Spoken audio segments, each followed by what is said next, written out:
ఇద్దరు మాజీ డిప్యూటీ ముఖ్యమంత్రుల మధ్య వైరం తారాస్థాయికి చేరుకుంది. ఇప్పుడు ఒకరిపై ఒకరు అవినీతి ఆరోపణలు చేసుకుంటున్నారు. ఇప్పటికే అర్థమై ఉంటుంది ఎవరు ఆ ఇద్దరు. సీనియర్ నేత తెలంగాణ మాజీ డిప్యూటీ సీఎం కడియం శ్రీహరి, మరో మాజీ డిప్యూటీ సీఎం తాటికొండ రాజయ్య.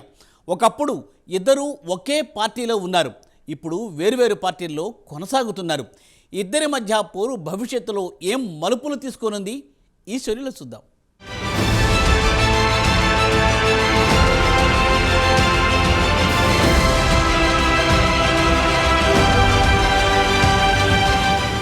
వారిద్దరూ మొన్నటి వరకు ఒకే పార్టీలో కొనసాగారు. ఇద్దరూ డిప్యూటీ సీఎంగా పనిచేశారు. ఎన్నికల తర్వాత ఎమ్మెల్యేగా గెలిచిన నేత హస్తంగూటికి చేరారు. దీంతో పార్టీలో ఆధిపత్యం కోసం పోరాడుతున్న మరో నేతకు అవకాశం దొరికింది. పార్టీకి కూడా ఆయన దిక్కయ్యారు.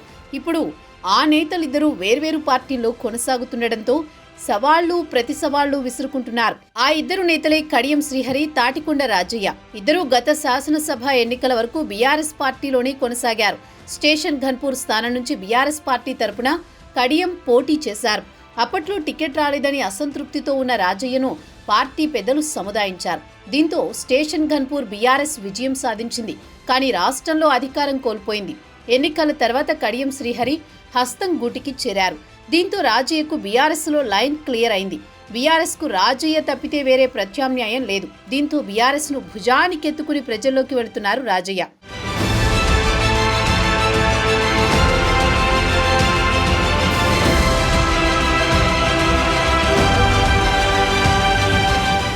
ఇదే క్రమంలో కాంగ్రెస్లో చేరిన కడియం శ్రీహరి తన కుమార్తె కడియం కావ్యకు వరంగల్ లోక్సభ టికెట్ ఇప్పించుకున్నారు. ఆ ఎన్నికల్లో కడియం కావ్య విజయం సాధించారు. కడియం శ్రీహరి కాంగ్రెస్లో చేరినప్పటి నుంచి బీఆర్ఎస్ నేత రాజయ్యతో వైరం ముదిరింది. ఇద్దరూ ఒక పార్టీలో కొనసాగినప్పుడే పొసిగేది కాదు.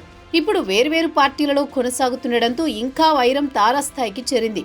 ఒకరిపై ఒకరు అవినీతి ఆరోపణలు చేసుకుంటున్నారు. తన అవినీతి నిరూపిస్తే రాజకీయాల నుంచి తప్పుకుంటామంటూ ఇద్దరు సవాళ్లు ప్రతి సవాళ్లు చేసుకుంటున్నారు. ఈ క్రమంలో ఇటీవల రాజయ్యపై శ్రీహరి మండిపడ్డారు. స్టేషన్ ఘన్పూర్లో నువ్వా నేనా, మన ఇద్దరిలో ఒక్కరే మిగలాలి అంటూ సవాల్ విసిరారు. నేను అవినీతికి పాల్పడినట్లు నిరూపిస్తే రాజకీయాల నుంచి వైదొలుగుతానని శ్రీహరి సవాల్ విసిరారు.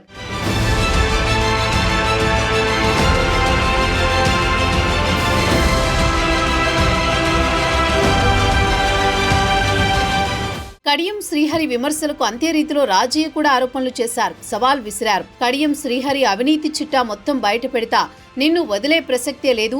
నీ అల్లుడిని అడ్డం పెట్టుకుని స్టేషన్ ఘన్పూర్ నియోజకవర్గంలో భూములు కబ్జా చేస్తున్నది నిజం కాదా? నీ భూ కబ్జాలు బయట పెట్టడానికి నేను సిద్ధం. నువ్వు సత్య హరిశ్చంద్రుడివైతే నీ బిడ్డను ఎంపీని చేయడానికి 100 కోట్లు ఎలా ఖర్చు పెట్టావు? ఆ డబ్బెక్కడిది అంటూ కడియం శ్రీహరిపై రాజయ్య ఆరోపణలు చేశారు. ఒక పార్టీ నుంచి ఎమ్మెల్యేగా గెలిచి కడియం శ్రీహరి వేరే పార్టీలో చేరితే కాంగ్రెస్ పార్టీ అధికారంలో ఉన్న సమయంలోనే తాను ఎమ్మెల్యే పదవికి రాజీనామా చేసి బీఆర్ఎస్ పార్టీలో చేరాను అని తాటికొండ రాజయ్య ఈ సందర్భంగా గుర్తు చేస్తున్నారు. ఇద్దరి నేతల మధ్య మాటల యుద్ధంతో స్టేషన్ ఘన్పూర్ నియోజకవర్గంలో రాజకీయ వాతావరణం హీటెక్కుతోంది.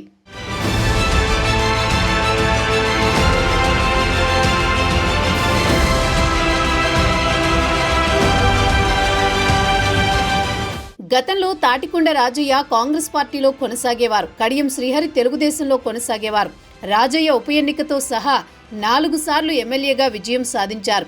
శ్రీహరి సైతం ఒక ఉప ఎన్నికతో సహా 4 సార్లు ఎమ్మెల్యేగా గెలుపొందారు. తెలంగాణ ప్రత్యేక రాష్ట్రంగా ఏర్పడిన తర్వాత కేటీఆర్ మొదటి మంత్రివర్గంలో రాజయ్య ఉప ముఖ్యమంత్రిగా బాధ్యతలు నిర్వహించారు.